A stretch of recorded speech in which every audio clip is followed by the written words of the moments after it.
There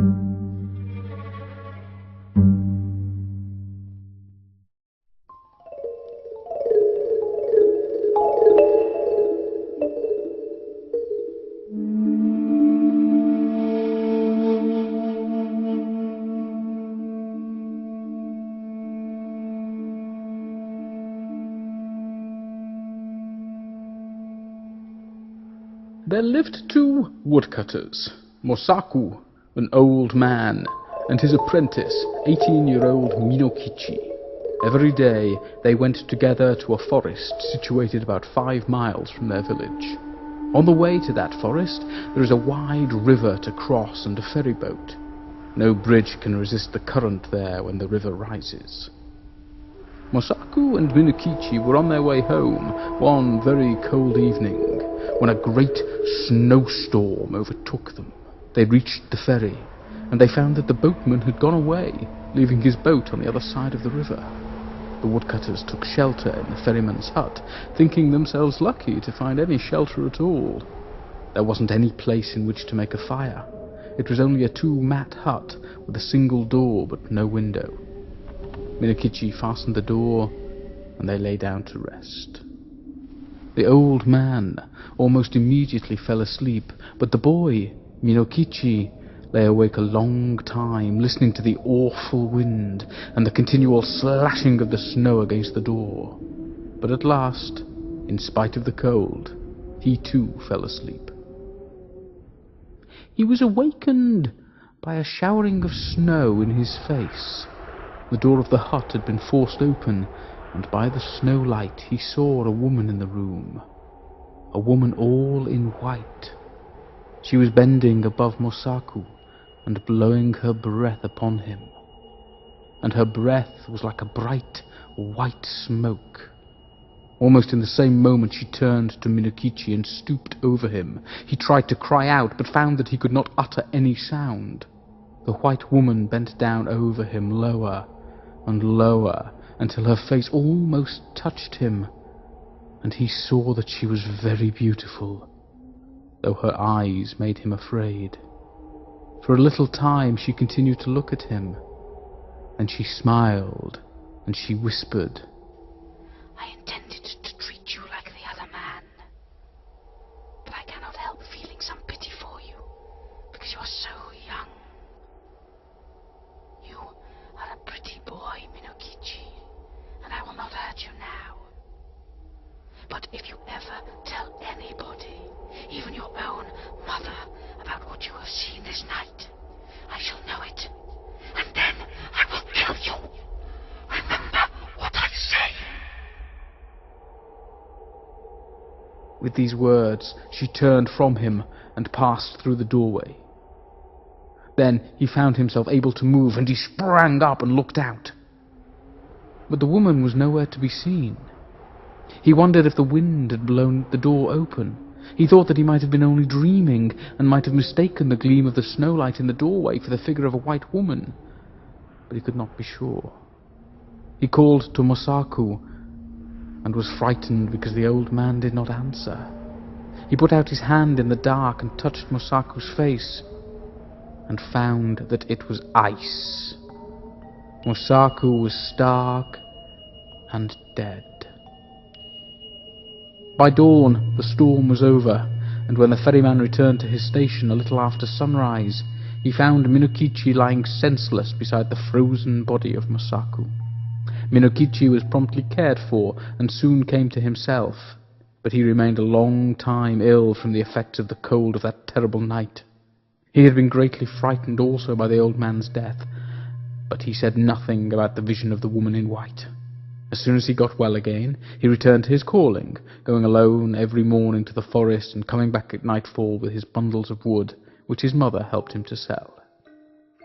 One evening, in the winter of the following year, as he was on his way home, he overtook a girl who happened to be travelling by the same road. She was a tall, slim girl, very good-looking, and she answered Minokichi's greeting in a voice as pleasant to the ear as the voice of a songbird. Then he walked beside her, and they began to talk. The girl said that her name was Oyuki, that she had lately lost both of her parents, and that she was going to Yedo, where she happened to have some poor relations who might help her to find a situation as servant. Minokichi soon felt charmed by this strange girl, and the more that he looked at her, the handsomer she appeared to be. He asked her whether she was yet betrothed, and she answered laughingly that she was free. Then in her turn she asked Minokichi whether he was married or pledged to marry, and he told her that although he had only a widowed mother to support, the question of an honourable daughter-in-law had not yet been considered, as he was very young. After these confidences they walked on for a long while without speaking, but, as the proverb declares, when the wish is there, the eyes can say as much as the mouth. By the time they reached the village, they had become very much pleased with each other, and then Minokichi asked Oyuki to rest a while at his house. After some shy hesitation, she went there with him, and his mother made her welcome, and prepared a warm meal for her. Oyuki behaved so nicely that Minokichi's mother took a sudden fancy to her, and persuaded her to delay her journey to Yedo. And the natural end of the matter was that Yuki never went to Yedo at all.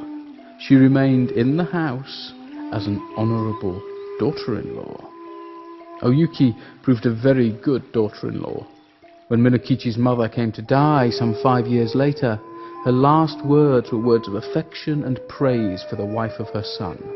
And Oyuki bore Minokichi 10 children, boys and girls, handsome children all of them, and very fair of skin. The country folk thought Oyuki was a wonderful person, by nature different from themselves. Most of the peasant women age early, but Oyuki, even after having become the mother of 10 children, looked as young and fresh as on the day when she had first come to the village. One night, after the children had gone to sleep, Oyuki was sitting by the light of a paper lamp, and Minokichi, watching her, said, "To see you sitting there, with the light on your face, makes me think of a strange thing that happened when I was a lad of 18. I then saw somebody as beautiful and white as you are now. Indeed, she was very like you." Oyuki responded, "Tell me about her. Where did you see her?" Then Minokichi told her about the terrible night in the ferryman's hut, and about the white woman that had stooped above him smiling and whispering, and about the silent death of old Mosaku.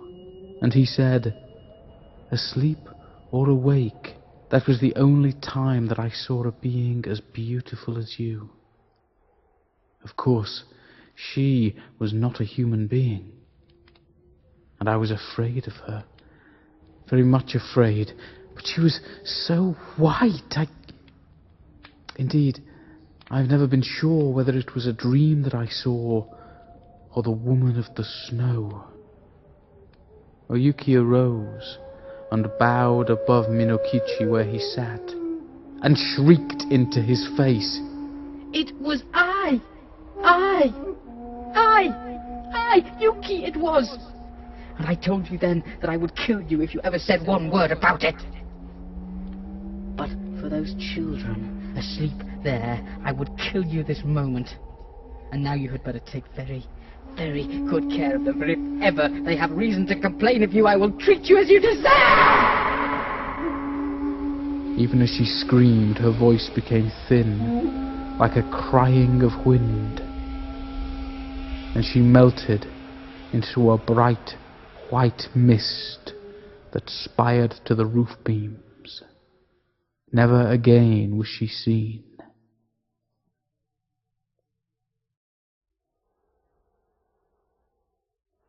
If you should find yourself trapped in a snowstorm, beware the icy kiss of Yuki Onna, the snow.